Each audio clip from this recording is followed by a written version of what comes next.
SSLCಯ ಎಲ್ಲ ವಿದ್ಯಾರ್ಥಿಗಳಿಗೆ RK ಕ್ಲಾಸ್ಗೆ ಸ್ವಾಗತ. ಈ ತರಗತಿಯಲ್ಲಿ ವಾಸ್ತವ ಸಂಖ್ಯೆಗಳು ಘಟಕಕ್ಕೆ ಸಂಬಂಧಿಸಿದಂತೆ ಅಭ್ಯಾಸ 1.2ರಲ್ಲಿ ಬರುವ ಎಲ್ಲ ಸಮಸ್ಯೆಗಳನ್ನ ಈ ಒಂದು ತರಗತಿಯಲ್ಲಿ ಬಿಡಿಸೋಣ. ಸ್ನೇಹಿತರೆ, ಇದುವರೆಗೆ ತಾವು ನನ್ನ ಚಾನೆಲ್ಗೆ ಸಬ್ಸ್ಕ್ರೈಬ್ ಆಗದೇ ಇದ್ರೆ ಸಬ್ಸ್ಕ್ರೈಬ್ ಆಗಿ, ಲೈಕ್ ಮಾಡಿ, ಫ್ರೆಂಡ್ಸ್ಗೆ ಶೇರ್ ಮಾಡಿ. ಈಗ ಅಭ್ಯಾಸ 1.2ರಲ್ಲಿ ಬರ್ತಕ್ಕಂಥ ಸಮಸ್ಯೆಗಳನ್ನ ಒಂದೊಂದಾಗಿ ಬಿಡಿಸೋಣ. ಮೊದಲನೇದಾಗಿ √5 ಒಂದು ಅಭಾಗಲಬ್ಧ ಸಂಖ್ಯೆ ಎಂದು ಸಾಧಿಸಿ. ಆತ್ಮೀಯ ವಿದ್ಯಾರ್ಥಿಗಳೇ, √5 ಒಂದು ಅಭಾಗಲಬ್ಧ ಸಂಖ್ಯೆ ಎಂದು ಸಾಧಿಸಬೇಕಾದ್ರೆ ಪ್ರಾರಂಭದಲ್ಲಿ √5 ಒಂದು ಭಾಗಲಬ್ಧ ಸಂಖ್ಯೆತ ಊಹೆಯನ್ನು ಮಾಡೋಣ. ಅಂದ್ರೆ ಭಾಗಲಬ್ಧ ಸಂಖ್ಯೆಗಳು ಯಾವಾಗಲೂ a/b ರೂಪದಲ್ಲಿ ಇರ್ತವೆ. ಅಂದ್ರೆ ಅಂಶ ಮತ್ತು ಛೇದ ರೂಪದಲ್ಲಿ ಇರೋದ್ರಿಂದ √5 a/b ರೂಪದಲ್ಲಿ ಇರಲಿ. ಅಂದ್ರೆ ಇಲ್ಲಿ a ಮತ್ತು b ಗಳು ಏನಂದ್ರ ಸಹ ವಿಭಾಜ್ಯ ಸಂಖ್ಯೆಗಳು. ಆಮೇಲೆ b ಬೆಲೆ ಯಾವಾಗಲೂ 0ಗೆ ಸಮವಾಗಿ ಇರುವುದಿಲ್ಲ. ಅದ್ರ ಜೊತೆಗೆ ಒಂದನ್ನು ಹೊರತುಪಡಿಸಿ ಬೇರೆ ಸಾಮಾನ್ಯ ಅಪವರ್ತನಗಳು ಇದಕ್ಕ ಇರುವುದಿಲ್ಲ ಅಂದಂಗ.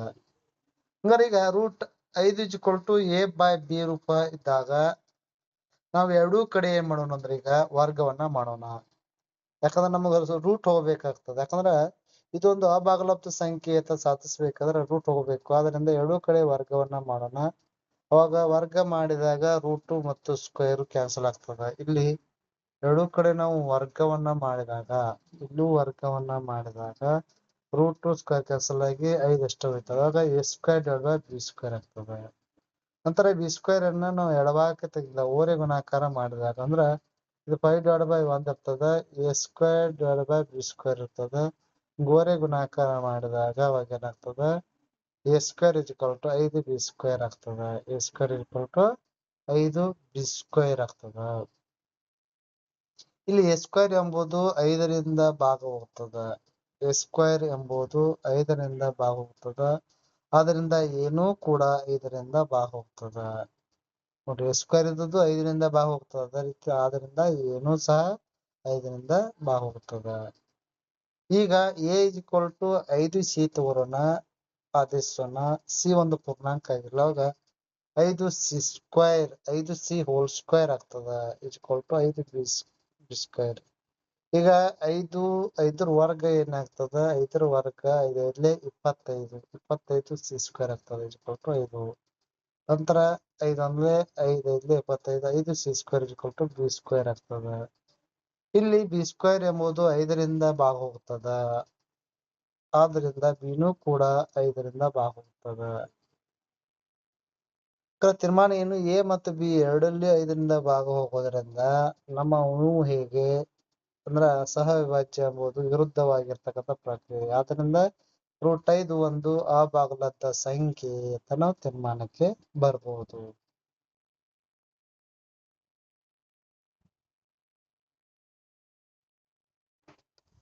ನೆಕ್ಸ್ಟ್ ಬರ್ತಕ್ಕಂಥ ಪ್ರಶ್ನೆ, ಎರಡನೇ ಪ್ರಶ್ನೆ. 3 + 2√5 3 + 2√5 ಎಂಬುದು ಒಂದು ಅಭಾಗಲಬ್ಧ ಸಂಖ್ಯೆ ಎಂದು ಸಾಧಿಸಿ.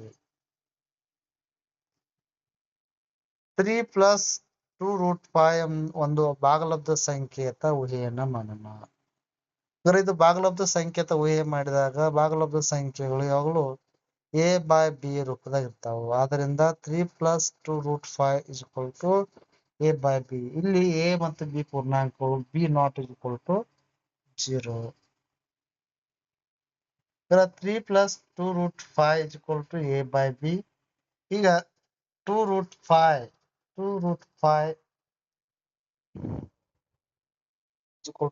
ಈ ಕಡೆ ತಗೊಂಡು ಬಂದಾಗ a - b -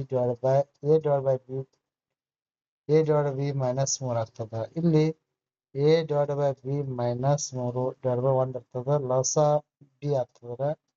ಈ b ಇಲ್ಲಿ b ಲಸ ಆದಾಗ 1 ಇಲ್ಲಿ ಗುಣಾಕಾರ ಆಗ್ತದೆ, b ಇಲ್ಲಿ ಗುಣಾಕಾರ ಆಗ್ತದೆ. ಆವಾಗ a - 3b b ಆಗ್ತದೆ.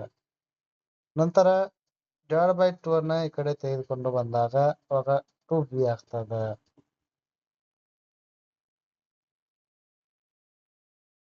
ಈಗ ಎರಡೂ ಕಡೆ ನಾವು ಮಾಡೋಣ ಅಂದ್ರೆ ನೋಡ್ರಿ, ಇಲ್ಲಿ a b 3 2 ಪೂರ್ಣಾಂಕಗಳಾಗಿರೋದ್ರಿಂದ a - 3b/2b ಒಂದು ಭಾಗಲಬ್ಧ ಸಂಖ್ಯೆ. ಆದ್ದರಿಂದ ನಿಮಗೆ ತಿಳಿದಿರುವಂತೆ √5 ಒಂದು ಅಭಾಗಲಬ್ಧ ಸಂಖ್ಯೆ. ಒಂದು ಅಭಾಗಲಬ್ಧ ಸಂಖ್ಯೆ ಭಾಗಲಬ್ಧ ಸಂಖ್ಯೆಗೆ ಸಮನಾಗಿರಲು ಸಾಧ್ಯವಿಲ್ಲ. ಆದ್ದರಿಂದ ನಮ್ಮ ಊಹೆ ತಪ್ಪಾಗಿದೆ. 3 + 2√5 ಒಂದು ಅಭಾಗಲಬ್ಧ ಸಂಖ್ಯೆ.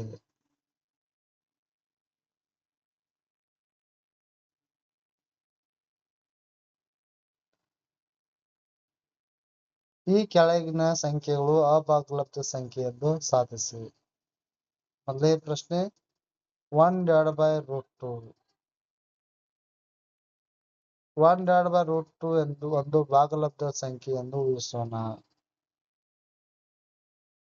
1/√2 = a/b. ಈಗ ವ್ಯುತ್ಕ್ರಮ ಮಾಡೋಣ. ವ್ಯುತ್ಕ್ರಮ ಮಾಡಿದಾಗ 1/√2 ಒಂದತ್ರ ವ್ಯುತ್ಕ್ರಮ √2 ಆಗ್ತದೆ. a/b ಇದು ವ್ಯುತ್ಕ್ರಮ b/a ಆಗ್ತದೆ. √2 b/a. ಇಲ್ಲಿ b/a ಭಾಗಲಬ್ಧ ಸಂಖ್ಯೆ, ಆದರೆ √2 ಅಭಾಗಲಬ್ಧ ಸಂಖ್ಯೆ. ಇದು ಅಸಾಧ್ಯ. ಆದ್ದರಿಂದ 1/√2 ಒಂದು ಅಭಾಗಲಬ್ಧ ಸಂಖ್ಯೆ.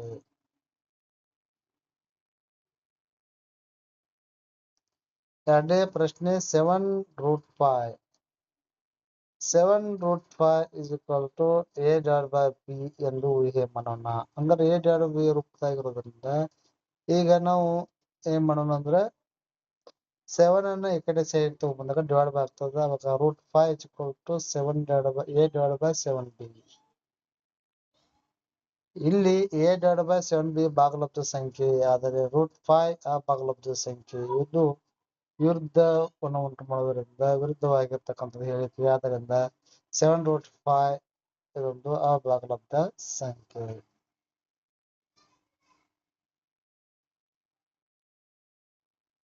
ಮೂರನೇ ಪ್ರಶ್ನೆ 6 + √2.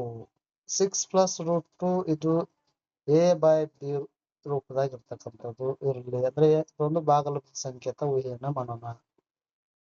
ಇನ್ನ √2 a/b 6 ಈ ಕಡೆ ಸೈಡ್ ಬಲಭಾಗಕ್ಕೆ ಹೋದಾಗ -6 ಆಗ್ತದೆ.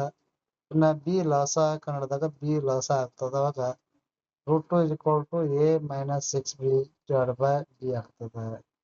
ಇಲ್ಲಿ a - 6b/b ಒಂದು ಭಾಗಲಬ್ಧ ಸಂಖ್ಯೆ ಆದರೆ √2 ಒಂದು ಅಭಾಗಲಬ್ಧವಾಗಿರ್ತದೆ. ಆದ್ದರಿಂದ 6 + √2 ಒಂದು ಅಭಾಗಲಬ್ಧ ಸಂಖ್ಯೆ.